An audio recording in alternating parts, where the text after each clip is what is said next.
안녕하세요. 딱딱한 뉴스를 쉽고 재밌게 풀어드리는 시사건건 홀수영입니다. 이번에 다룰 이야기는 이재명 후보 특혜 의혹, 대장동 개발 의혹 이야기입니다. 이재명이 무섭긴 무서운가 봅니다.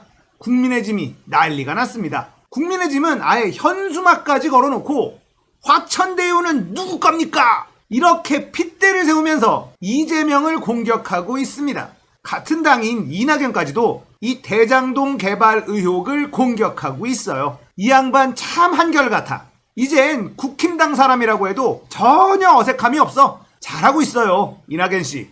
어제 이재명의 한전 민영화 가짜뉴스 팩트체크해 드렸는데 오늘은 이 대장동 개발 의혹도 팩트체크 해야겠네요. 이거 내가 무슨 이재명 캠프 사람인가? 참고로 전 이번 경선 추미애 누님 찍었습니다. 성남시 대장동 개발이 어떻게 진행된 건지부터 살펴봐야겠죠. 이게 도대체 어떤 일이길래 이렇게 다들 난리를 치는지 궁금하신 분 많을 겁니다. 자, 그럼 시작합니다. 판교 신도시 아래에 위치한 대장동은 분당 지역의 마지막 노른자 땅이라고 불렸던 곳이에요. 그러니까 여기는 개발만 하면 무조건 대박이 나는 그런 입지였다는 거죠. 그래서 LH가 공영개발 방식으로 여기를 개발할 예정이었습니다. 그런데 이게 갑자기 틀어집니다. 2009년에 공영개발 방식에서 민간 투자 사업으로 전환이 된 거예요. 무슨 일이 있었던 걸까? 당시 새누리당 국회의원 신영수, 이 양반이 엄청 고생을 했어요. 여기를 해먹기 위해서 동분서주 뛰어다닌 끝에 이걸 민간 개발로 돌리는데 성공을 합니다. 신영수의 활약을 좀 들여다볼까요? LH에 대한 국정감사가 열렸습니다. 신영수는 이런 말을 했습니다. 무주택 서민의 내 집 마련과 주거 환경 개선에 힘써야 할 토지주택공사가 중대형 주택시장에 눈독을 들이는 것은 모순이다. 신영수의 이 말 속에는 깊은 뜻이 숨어있죠. 이거 내가 먹으려고 하는 건데 니들이 왜 찝쩍거리냐. 니들은 서민주택이나 지어. 여긴 비싼 주택 지어야 되는 곳이야. 이 당시 LH는 대장동 땅을 쥐고 있었습니다. 여기를 빨리 개발을 해야 되는데 이 적폐 세력들의 로비에 길이 막혀버린 거죠. 그리고 이 당시 LH는 빚이 엄청 많았어요. 이자만 하루에 100억 나간다. 이런 뉴스들이 막 나오던 시기였죠. 왜 이런 뉴스가 도배됐는지 이해가 되세요? 대장동 땅을 포기하라는 거예요. 언플이죠, 언플.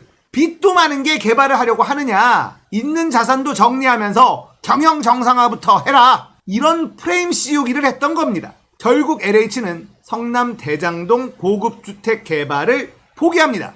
이때 이재명이 성남시장으로 당선이 됩니다.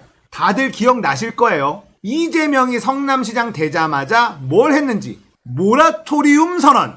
이재명은 LH의 재개발 사업 철회가 발표되기 2주 전에 판교 신도시 개발과 관련해 LH와 국토해양부 등에 내야 할 5,200억 원을 단기에 갚을 수 없다. 지급 유예 선언, 모라토리움을 선언합니다. 이 선언으로 이재명이라는 인물이 처음으로 전국적으로 거론되기 시작합니다.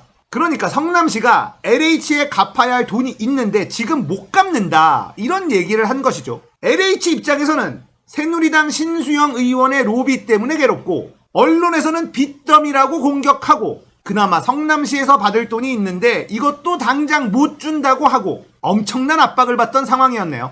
LH가 대장동 땅을 내놓게 됩니다. 이걸 성남시가 바로 수용을 해버립니다. 이런 노른자 땅을 이재명은 포기할 수 없었던 거죠. 그리고 이재명은 어릴 적부터 성남에 살았기 때문에 이 대장동 땅에 누가 장난질을 치고 있는지 대충 알았던 것은 아닐까라는 혼자만의 추측을 해봅니다. 성남시가 이 땅을 수용했으니 이제 개발을 해서 이익을 보면 되겠구나 싶죠. 그런데 그게 그렇게 쉽게 될까요?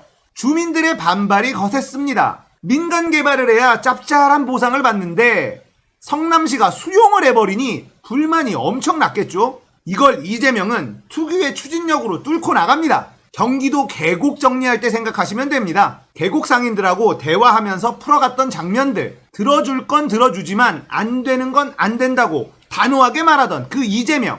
여기서도 이재명의 뚝심은 먹힙니다. 결국 주민들과 잘 타협해서 주민들에게 수용방식 찬성을 받아냅니다. 자, 그럼 이제 노른자 땅 개발 들어가 볼까? 그게 쉽게 되겠습니까? 2012년 또다시 신영수가 등장합니다. 성남발전연합이라는 걸 만들어서 딴지를 걸기 시작합니다. 이재명이 원하는 방식으로 개발이 되면 큰일이 나게 생겼기 때문입니다. 신영수는 이 대장동 땅에 엄청나게 공을 들였던 겁니다. 본인과 친인척들이 2000년대부터 투자를 많이 해놨기 때문에 이재명식 개발은 절대 안 되는 겁니다. 개발을 늦추기 위해서 엄청난 공을 들입니다. 그리고 2014년 성남시장 선거가 열립니다. 여기에 신영수는 새누리당 후보로 출마를 합니다. 대장동을 절대 포기할 수 없었던 신영수. 성남시장이 돼서 이 대장동 개발을 내가 원하는 대로 바꿔야 한다. 절체절명의 위기 속에서 친인척과 주변인들의 열망을 안고 출마를 한 것입니다. 선거 과정에서 대장동 개발 비리와 관련한 고소고발이 벌어지는데요. 여기서 신영수의 비리 혐의가 포착이 돼서 경찰의 조사가 들어갑니다.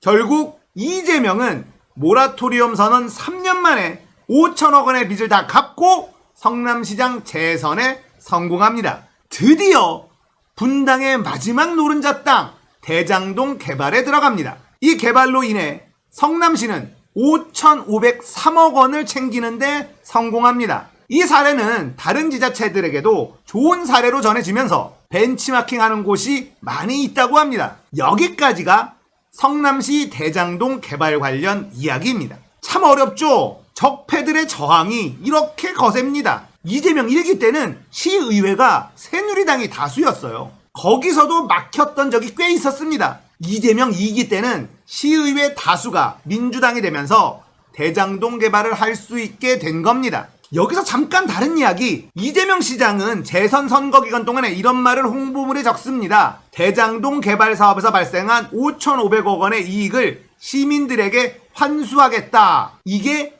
허위 사실을 공표했다고 고발당했습니다. 대법원에서 최종 무죄 판결을 받았습니다. 5,500억 원 이익을 시민들에게 환수하겠다는 게 사실이라는 걸 대법원이 보증을 서준 겁니다. 여기서 생각나는 사람이 있습니다.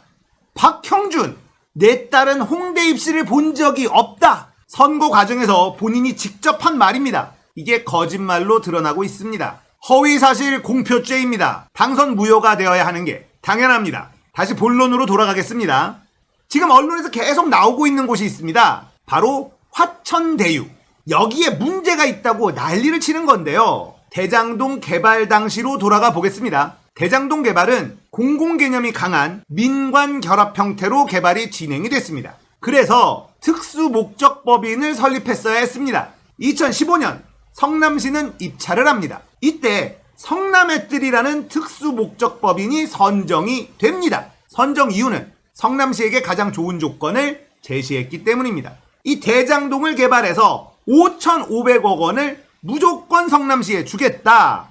손해를 봐도 준다. 이 조건을 걸었던 곳이 성남의 뜰입니다. 당연히 성남의 뜰은 성남시에 5,500억을 줘도 남는다는 확신을 가지고 뛰어들었겠죠. 이 성남의 뜰은 콘소시엄인데요.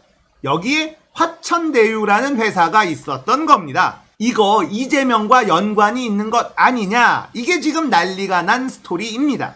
그러니까 이재명이 대장동 개발해서 시민들에게 이익금을 돌려주겠다고 해놓고 뒤로 화천대유라는 회사에 빨대를 꽂아서 엄청난 이익을 챙긴 것 아니냐 이거죠. 이재명 후보는 이렇게 말합니다. 성남시는 5,500억 챙겼어. 그 외에 민간 사업자들이 얼마를 벌든 어떻게 나누든 그건 성남시가 관여할 바가 아니다. 이 말이 너무나 당연하게 들리는 건 나만 그런가? 민간 사업자 입장에서 성남시에 5,500억을 줬는데 추가 이익에 대해서도 성남시가 감나라 배나라 한다면 그게 더 이상한 거 아닌가? 화천대유 소유주가 한 언론과 인터뷰를 했습니다. 이재명 지사가 기자회견을 열어서 해명한 뒤에도 유착 의혹은 계속 커지고 있다. 이렇게 질문을 하자 답답할 노릇이다. 성남시는 대장동 개발 사업에 절대로 자기들은 손해를 안 보고 사업이 망하든 흥하든 자기들이 원하는 수익을 다 뽑아가는 구조로 만들어 놨다. 성남시는 단 1원도 낸 적이 없다. 자본금 25억 원 냈지만 SPC인 성남의 뜰 청산하면 어차피 다 돌려받는다. 그런 와중에 5,500억 가져간 것이다. 화천대유가 많은 돈을 번 것은 인정하지만 이는 이 지사와의 유착으로 얻어진 것이 아니라 부동산값 폭등으로 얻어진 것이다. 부동산 호재가 없었으면 우리는 그저 손해는 안 볼 정도의 수익을 올렸을 것이다. 이렇게 답을 했습니다. 이제 복잡한 이야기가 확실히 풀렸나요? 조선일보와 국민의 짐은 맹공을 퍼붓고 있습니다. 화천대유는 누구 것입니까? 논란을 억지로 일으키자 언론들이 화천대유를 취재하기 시작합니다. 이재명과 연관성을 찾아라. 그런데 이게 뭐야? 곽상도 형이 왜 거기서 나와? 박용수 특검? 형이 왜 거기서 나와? 머니투데이? 형이 왜 거기서 나와? 화천대유는 머니투데이 출신 기자들이 막 얽혀 있었고 곽상도의 아들 박영수의 딸이 근무했었던 회사네. 박영수는 상임 고문까지 했었네. 곽상도, 박영수, 검찰, 머니투데이, 언론, 냄새나는 곳에는 항상 있는 두 집단, 검찰과 언론, 얘네들이 여기에 있었던 겁니다. 국민의 집은 화천대유는 누구 겁니까? 이걸 이재명에게 묻지 말고 곽상도에게 물어야 될 것 같은데? 이재명 지사는 수사하자, 100% 동의한다, 이렇게 강하게 나가고 있습니다. 이제 이재명 지사가 자신있게 큰 소리 치는 이유도 아시겠죠? 이번 이야기는 성남 대장동 개발 의혹, 화천대유 의혹 이야기였습니다. 이해가 되셨다면 구독, 좋아요, 알림 설정 부탁드릴게요. 감사합니다. 끝!